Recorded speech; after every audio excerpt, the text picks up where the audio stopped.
पुष्पा नाम सुन के फ्लावर समझे क्या? फ्लावर नहीं, फायर है।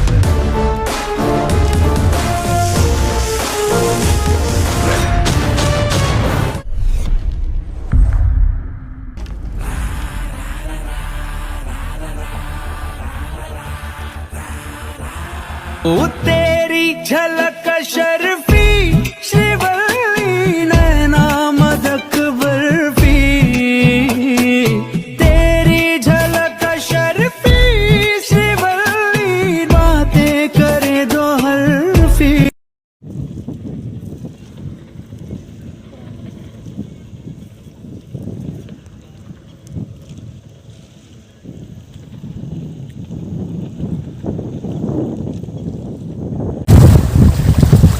हेलो फ्रेंड्स, बहुत ही शानदार जगह पर मैं हूँ आज। देखिए कैसे ये किनारे से दी हैं लहरें। ये है सिलसेट लेक अलवर का, और पीछे आप देख रहे हैं पूरी श्रृंखला है, पूरी अरावली सीरीज़ है, और उसके साथ लगता हुआ ये बहुत ही बढ़िया लेक पैलेस, साथ में सिलसेट लेक पैलेस, और ये सिलसेट झील है करीबन 7 से 8 किलोमीटर की रेडियस में फैली हुई है। और आप लोग देखिए कि अरावली का बहुत भौगोलिक महत्व है, उसका एक जीता जागता उदाहरण है। और इस तरफ क्योंकि ये चारों तरफ से ये अरावली लेक से घिरा हुआ है, तो यहाँ पर एक बहुत ही अच्छा एक स्पॉट पॉइंट पर अरावली सिलसेट लेक।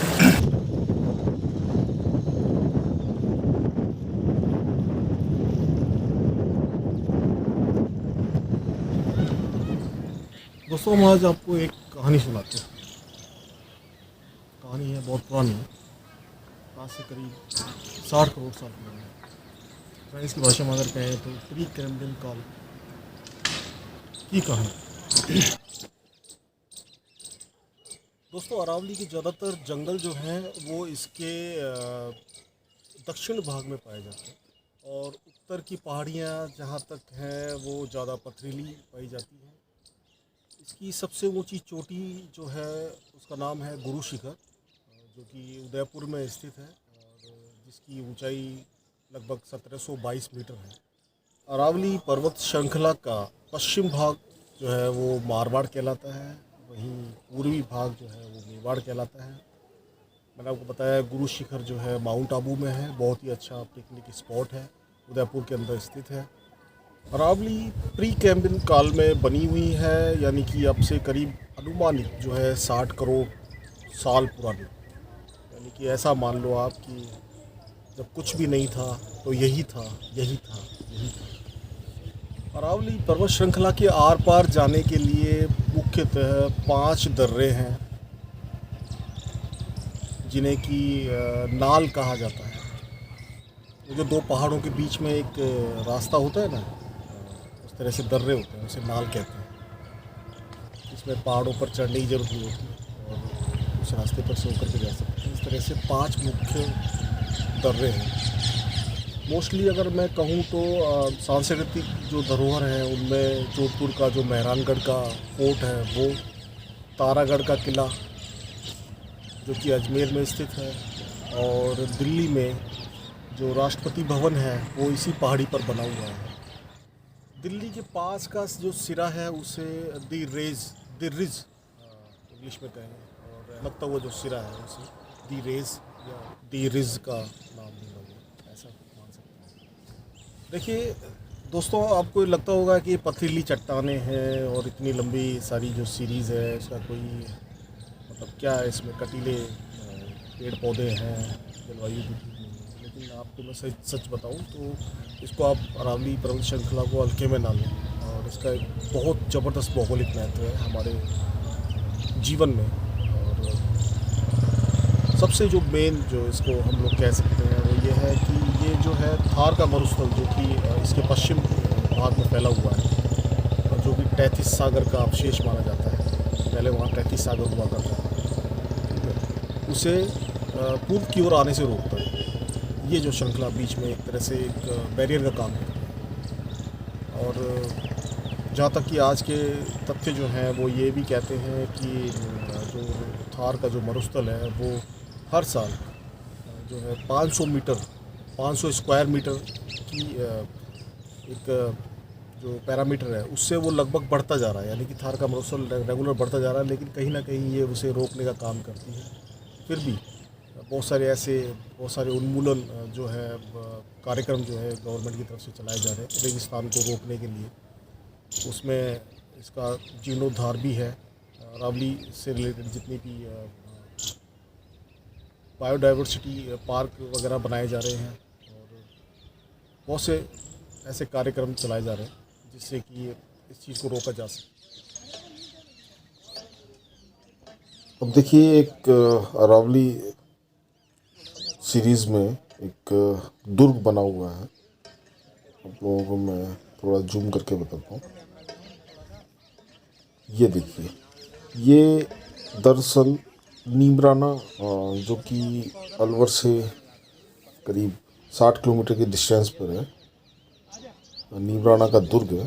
और अब आप देखिए, अरावली का भौगोलिक महत्व उस ज़माने में जिस पॉइंट पर मैं खड़ा हुआ हूँ वहाँ एक बहुत बड़ी बावड़ी है, जिसको कि हम पुराने टाइम में एक पानी का सोर्स मान सकते हैं। यानी कि पहाड़ों का सारा पानी उस बावड़ी में जमा हो जाता था और वो सबके काम आता था। और कई जगह पर जो ये अरावली में जो पहाड़ हैं वो पथरीले हैं, पत्थरों के पहाड़ हैं, जहाँ पर ये देखिए पूरा पत्थर है ये चट्टान। और अब आपको एक जो मैं दर्रे जो होते हैं यानी कि नाल जो होती है उसका एक एग्जांपल बता रहा हूँ। ये देखिए, एक अरावली पूरी एक सीरीज़ है। इसमें से एक जगह से दूसरी जगह यानी कि पहाड़ के दूसरी तरफ जाने के लिए एक घुमावदार घाटी नुमा सड़क जो बनाई गई है उससे होकर के जा रहे हैं।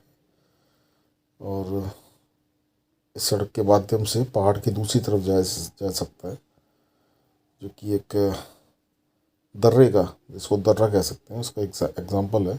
घुमावदार सड़क बना करके और एक तरफ से, पहाड़ की एक तरफ से दूसरी तरफ जाने के लिए ये रास्ता बनाया गया है। और साथ में मंदिर का भी देखिए निर्माण किया गया। हनुमान जी का मंदिर है ये। आप लोग देखिए, जहाँ तक आपकी नज़र जाती है ये आप देखिए पहाड़ों की एक श्रृंखला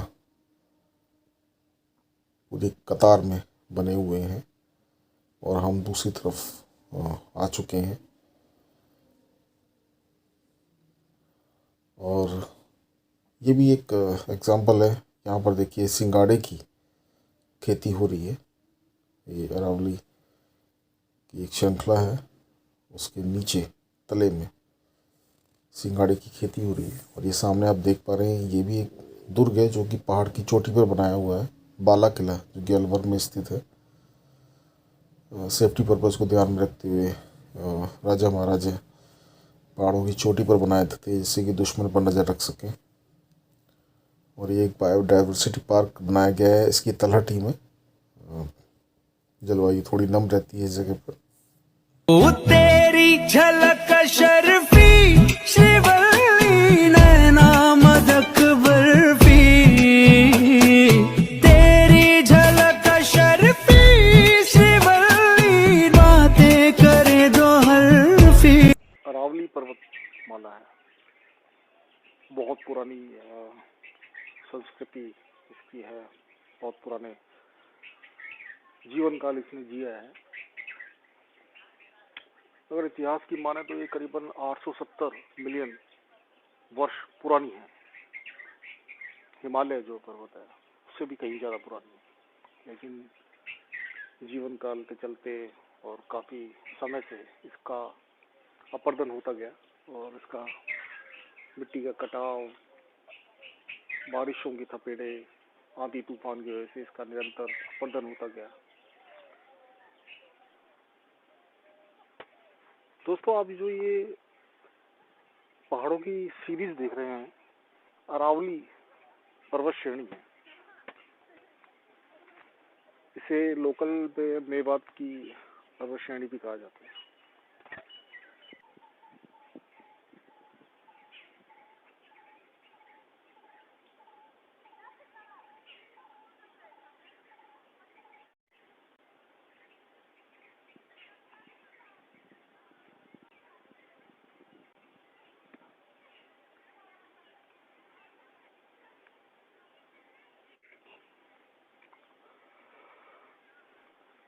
दोस्तों, ये पर्वतमाला जो है वो करीबन 560 किलोमीटर लंबी राजस्थान क्षेत्र में फैली हुई है।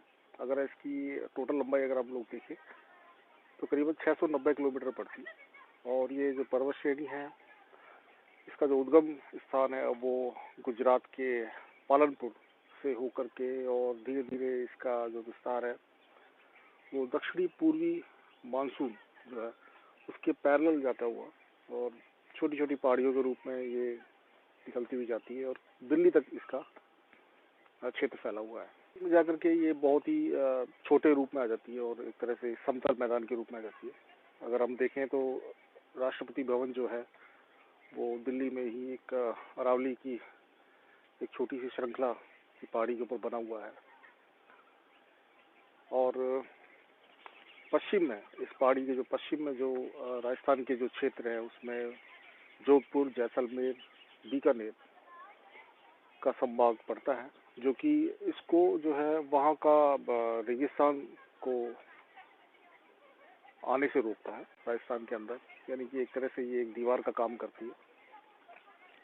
इसका जो उद्गम है वो दक्षिण पश्चिम से शुरू होकर और ये जाता है उत्तर पूर्व तक ये फैला हुआ है।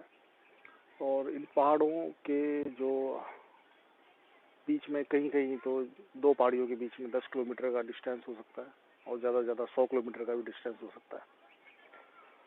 इस श्रृंखला में सबसे ऊंची जो चोटी है वो गुरु शिखर के नाम से कहलाई जाती है। वो उदयपुर में स्थित है। वन्य जीव जो है जंगलों का कह सकते हैं हम रिजर्व, टाइगर रिजर्व भी बहुत सारे इसमें मिल जाते हैं। वन्य जीवों के लिए बहुत ही अच्छी एक ये प्राकृतिक संरचना है। इसके अलावा जो है बहुत सारे दुर्ग जो है महल वगैरह बनाए गए हैं। पुराने ज़माने में जो राजा महाराजा थे वो एक तरह से सेफ्टी पर्पस को भी ध्यान में रखते हुए इन पहाड़ों की चोटियों पर अपने किले वगैरह दुर्ग बनवाए जाते थे, जिससे कि वो पूरे सल्तनत में पूरे साम्राज्य पे नीचे सबके ऊपर नज़र रख सके। तो इस तरीके से इनका स्ट्रक्चर है। बहुत सारे जो ऐसे किले हैं वो बनाए हुए हैं, जिसमें से एक मैं जहाँ जिस जगह पर खड़ा हूँ वो अलवर का एक बाला किला जिसको हम कहते हैं बाला किला, इससे राइट में डायरेक्शन में बाला किला बना हुआ है। अगर आप लोग देख पा रहे हैं, हम आपको अभी थोड़ी देर में दिखाते हैं। और ये जो है एक बायोडाइवर्सिटी पार्क बनाया गया है अलवर में। मैं वहाँ से इस तरह की फुटेज मैं आपको पहुँचा रहा हूँ।